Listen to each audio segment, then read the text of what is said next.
Previously on Dragon Ball Super, Goku and Vegeta continued training on Lord Beerus's world, far across the universe, and were told they had much to learn. You two have definitely improved since our last sparring session, which counts for something, I suppose, but you're still woefully lacking in speed. Look, I even had time to sign both of your tops. Hey everybody, Captain Ginyu here, and welcome to the show. Today I'm bringing you another episode of the Dragon Ball's Deck series.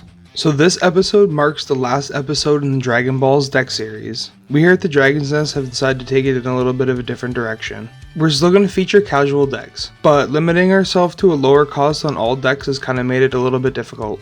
So moving forward, we're going to be putting decks into one of these four categories. Now first up, we have the Dragon's Gems, at decks that are over $1,000. And underneath that, we're going to have the Dragon's Gold. Now these are decks that are going to be in the $500 to $1,000 range. And then next they're going to be the Dragon's Silver, which are decks in the $500 to $200 range. And last but certainly not least, we have the Dragon's Bronze, which are decks that are going to be under $200. Now this is no reflection on how strong these decks are, it's just going to make it a lot easier for me to showcase them. It's also going to give me a larger range to pick decks from, because right now picking decks that are kind of only under $200 is kind of difficult. Now we all know meta decks are cool and all, but you're not going to see any of that here. I want to take a different approach to this series and hopefully show you guys some decks that won't break the bank and you can get from your local game store just from ripping packs with your friends. Now, some of the decks in this series may not be up to the best meta date, but it doesn't mean you still can't sleeve them up and have a good night with your friends sitting around playing some Dragon Ball Super. So the brains behind this deck are the madman Armando himself. Make sure you go check out the Border City BallerZ WordPress page. Links to everything can be found below in the description of this video. Now without further interruptions, let's get into this deck. I'm also not going to go over the price of every card. The price will be listed below and it will be the price found on DBS-Decks at the time of recording this video. So for each card, I'm not going to say the amount you're going to need for the deck list. There's going to be a little Dragon Ball in the upper right hand corner and that's going to tell you how many you're going to need. So now let's get into the main deck. Now, just a reminder that this deck was created before this card was errated. So for the leader card in this deck, we have BROLY the Awakened Threat. Here we are looking at the front side, BROLY. When this card attacks, you may choose one card in your life and add it to your hand. If you do so, draw a card. Its Awaken ability is when you have 4 or less life, you can choose 2 energy, flip them to active mode, and flip this card over. The leader front has 10,000 power. Here we are looking at the leader back, BROLY the Awakened Threat. Now this card has been errated since it's been produced. When this card attacks, draw a card. Activate main, choose one of your opponent's battle cards and switch it to rest mode. So the errata activate main is choose one card in your life and add it to your hand. You can choose up to one BROLY BR card in your battle area and switch it to active mode. This card has 15,000 power. So for the first card in this deck, we have Beerus Fickle God, 2 with 1 yellow and 1 blue and 1 for 10,000 combo power. This card is 15,000 power. Now, we like to call this card a check land, which means if you have another blue or yellow multicolored card in your energy area, you can negate this card's energy exhaust. And auto when you play this card, draw a card. For the next card in the deck, we have Botamo Defender of Universe 6, 2 with 1 yellow and 0 for 10,000 combo power. This card has 10,000 power. This card is super combo. When you combo with this card, if your leader card is yellow and you have 4 or less life, you can draw a card. Next up in the deck, we have Brilliant Pairing Caulifla, 4 with 1 yellow and 1 blue and 1 for 10,000 combo power. This card has 19,000 power. This card also has dual attack and energy exhaust. This card has Union Patora over a blue Kale and a yellow Caulifla. You can only have 1 Brilliant Pairing Caulifla in the battle area at a time. You can only play this card if your leader is yellow. Next up in the deck, we have Kaba Bonds of Universe 6, 1 blue and 0 for 5,000 combo power. This card has 5,000 power. So when you play this card, if there's another Universe 6 card in your drop area, you can put one card from your hand in the drop area. If you do, you can choose a blue or yellow non-Kaba Universe 6 card with an energy cost of 1 and play it. Next up in the deck, we have Caulifla the Awakened Sister, 4 with 2 yellow and 1 for 10,000 combo power. This card has 20,000 power.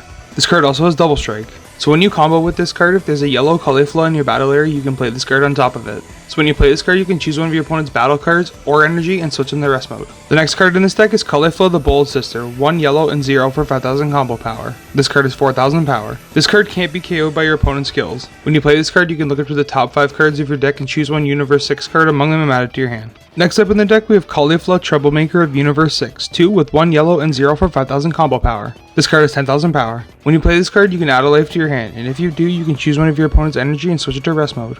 Next up, we have Chapovado Gracious 8, 4 with 1 blue and 1 yellow and 1 for 10,000 combo power. This card has 19,000 power. This card has a rival blue-yellow for a yellow. This card also has energy exhaust. When this card is in play, you can reduce all the combo costs of any Universe 6 card in hand by 1. So when this card is going to be removed from the battle area, you can choose one card in your hand and place it in the drop area. And if you do, you just switch this card to rest mode and choose one of your opponent's energy and switch it to rest mode. So for the next card in this deck, we have Champa the Trickster, 3 with 1 yellow and 0 for 5,000 combo power. This card has 15,000 power. This card also has counterplay, play this card. If there is a multicolor card in your energy area, you can reduce the cost of this card by 1. When you play this card, choose one of your opponent's battle cards, ignoring barrier, and switch it to rest mode and draw a card if it's the opponent's turn. Here we have Cold Bloodless for 1 yellow. If your leader card is Freeze's Army, the battle card being played has its skills negated for the duration of the turn. Next up in the deck, we have Desperate Measures for 1 blue. Counterplay. If the battle card being played is 2 or less, it's returned to its owner's hand instead of being played. Then you can choose one of your blue battle cards with an energy cost of 3 or less and return it to its owner's hand. Next up in the deck, we have Furthering Destruction Champa, 3 with 2 red and 1 for 10,000 combo power. This card has 16,000 power. This card's auto is, when you combo with this card, you can choose one of your attacking cards and it gains double strike for the duration of the turn.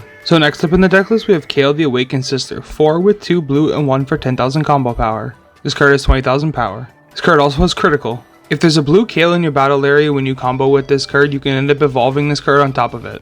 So when you play this card, you can choose one of your opponent's battle cards and negate its skills for the duration of the turn. Also, you can return it to its owner's hand. So for the next card in the deck, we have Kale Timid Sister, 1 blue and 0 for 5,000 combo power. This card has 4,000 power. This card can't be KO'd by your opponent's skills. When you play this card, you can choose a blue or yellow Universe 6 card in your drop area with a cost of 3 or more and add it to your hand. Next up in the deck, we have Mirror Creator Absorb, 7 any and 1 for 10,000 combo power. This card has 30,000 power. This card is Overwhelm with 4 for 1. This card also has Deflect. When you play this card using Union, your opponent chooses 3 cards from their hand and send it to their warp. This card gains double strike for the duration of the turn. And when this card attacks, it gains 5,000 power for each card in your warp. The next card in this deck is Planet Vegeta for 1 yellow.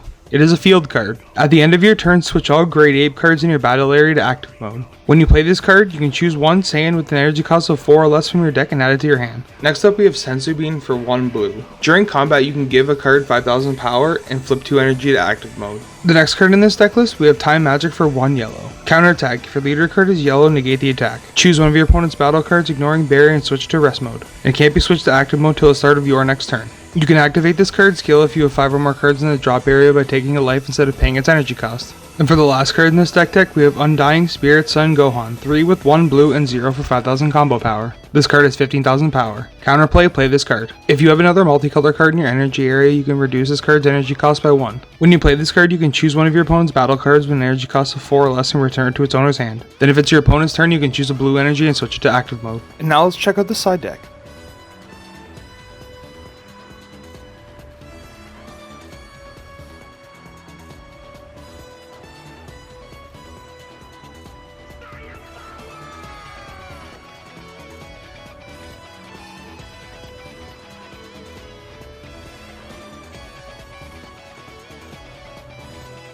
Now, I usually be giving you a closing out the game segment here, but I'm not going to give you one this time. I want you guys to actually go and do your homework and read up on Armando's article. He ended up getting 2nd place in the open division at the Niagara Regionals. His articles are very good, concise, and kind of everything that you need to know about the deck is in there. If I ended up having to summarize it, I'd kind of be doing it a great injustice. Now go check out the article, Niagara Regionals My Open Experience. That's where you're going to find all you need to know about this deck and its build. Now all Border City BallerZ links will be found in the description of this video. I just want to say thank you to everybody who decided to watch this short series. It's just kind of a thrown together series with decks from the local crew. Now the decks might not be fancy, but don't forget, being fancy doesn't have to make it fun. Now this is only the end of this short series, but it's just the beginning of what's to come with this channel. I just want to give a huge thanks to all the guys for letting me use their decks for this series. Without you guys, this deck series would not have gone so well. Thank you for watching this episode of the Dragon Balls deck series. I hope you enjoyed the video, and hopefully you'll try this deck out with your friends at your LGS or at home at the kitchen table. Don't forget to like, rate, comment, subscribe for future Dragon's Nest deck lists. And as we say up here in the Great White North, have a good one and keep her going, eh?